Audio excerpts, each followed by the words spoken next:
रात के 2 बजे थे। पूरा शहर सो चुका था, लेकिन आरव की आंखों में नींद नहीं थी।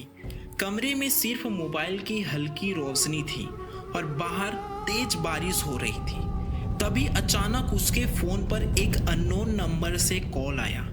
आरव ने कुछ सेकंड स्क्रीन को देखा, फिर कॉल उठा लिया।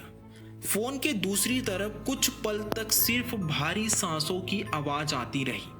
फिर एक लड़की धीरे से बोली, प्लीज मुझे बचा लो। आरव घबरा गया। उसने पूछा, कौन हो तुम? लड़की रोते हुए बोली, अगर तुमने 10 मिनट में मुझे नहीं ढूंढा तो मैं मर जाऊंगी। और कॉल कट गया। आरव कुछ सेकंड तक फोन को देखता रह गया। उसे लगा कोई मजाक कर रहा है, लेकिन तभी उसके फोन पर एक लोकेशन आई। लोकेशन शहर के बाहर पड़े एक पुराने बंद अस्पताल की थी। आरव के चेहरे का रंग उड़ गया, क्योंकि वो अस्पताल वही जगह थी जहां 5 साल पहले उसकी छोटी बहन रिया अचानक गायब हुई थी। उस दिन के बाद ना रिया मिली, ना उसका कोई सुराग। पुलिस ने भी केस बंद कर दिया था। लेकिन आज 5 साल बाद उसी अस्पताल से कॉल आया था। आरव बिना समय गवाए बाइक लेकर वहां निकल पड़ा। बारिश लगातार बढ़ती जा रही थी। कुछ देर बाद वो अस्पताल पहुंचा। अस्पताल पहले से भी ज्यादा डरावना लग रहा था। टूटी खिड़कियां, जंग लगे दरवाजे और चारों तरफ अजीब सी खामोशी, जैसे वो जगह अभी भी किसी का इंतजार कर रही हो। आरव धीरे धीरे अंदर गया। तभी उसका फोन फिर बजा, वही अननोन नंबर। आरव ने कांपते हाथों से कॉल उठाया। इस बार वही लड़की फुसफुसाते हुए बोली, तीसरी मंजिल। कॉल कट गया। आरव भागते हुए ऊपर पहुंचा, लेकिन वहां कोई नहीं था। सिर्फ एक पुरानी व्हीलचेयर जो अपने आप धीरे धीरे हिल रही थी।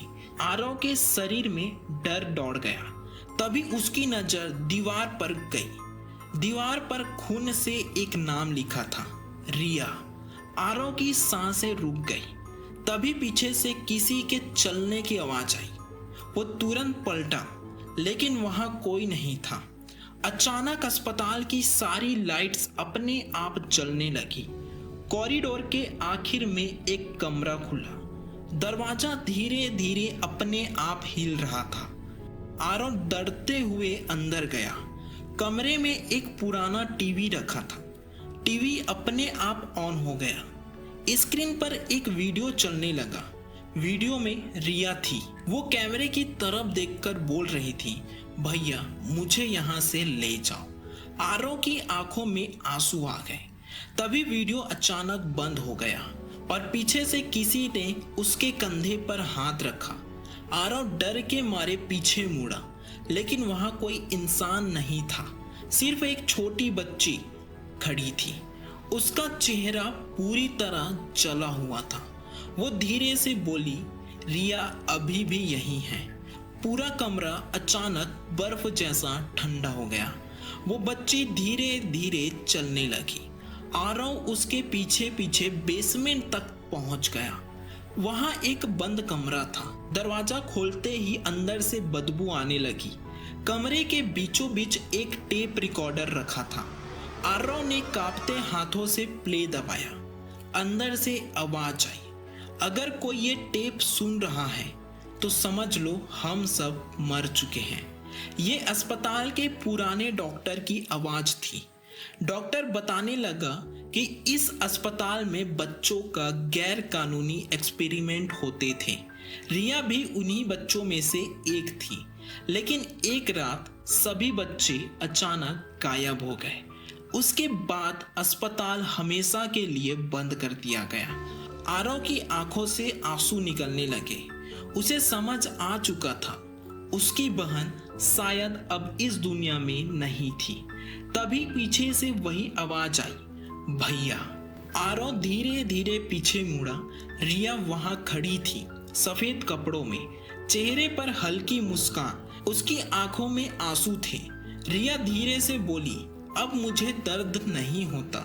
इतना कहकर वो धीरे धीरे अंधेरे में गायब हो गई। अचानक अस्पताल की सारी लाइट्स बंद हो गई। पूरा बेसमेंट अंधेरे में डूब गया। आरव डर के मारे तेजी से बाहर भागा। बारिश अब और तेज हो चुकी थी। वो किसी तरह बाइक तक पहुंचा और बिना पीछे देखे वहां से निकल गया। लेकिन जाते जाते उसे ऐसा लगा जैसे अस्पताल की तीसरी मंजिल की टूटी खिड़की से कोई उसे देख रहा हो, जैसे एक सफेद साया जैसा। अगली सुबह आरव ने पुलिस को सब कुछ बता दिया, लेकिन जब पुलिस अस्पताल पहुंची तो वहां कुछ भी नहीं मिला। ना कोई रिकॉर्ड, ना कोई टेप, ना बच्चों के सबूत, जैसे वहां कभी कुछ था ही नहीं। पुलिस ने आरव की बात पर भरोसा नहीं किया, लेकिन असली डर अभी बाकी था। उस रात ठीक 2 बजे आरव के फोन पर फिर वही अननोन नंबर से कॉल आया। कांपते हाथों से उसने कॉल उठाया। कुछ सेकंड तक सिर्फ भारी सांसों की आवाज आती रही। फिर धीरे से एक बच्ची बोली, भैया इस बार मुझे अकेला मत छोड़ना। और तभी फोन के पीछे से कई बच्चों के रोने की आवाज आने लगी। आरव डर के मारे फोन गिरा देता है, लेकिन तभी उसकी नजर फोन स्क्रीन पर पड़ती है। कॉल अभी भी चल रही थी और फोन का कैमरा अपने आप ऑन हो चुका था। कैमरे में आरव के पीछे उसके कमरे के अंधेरे कोने में रिया खड़ी मुस्कुरा रही थी। अचानक स्क्रीन पूरी काली हो जाती है और सिर्फ एक लाइन दिखाई देती है, कुछ जगहों से लोग कभी वापस नहीं आते।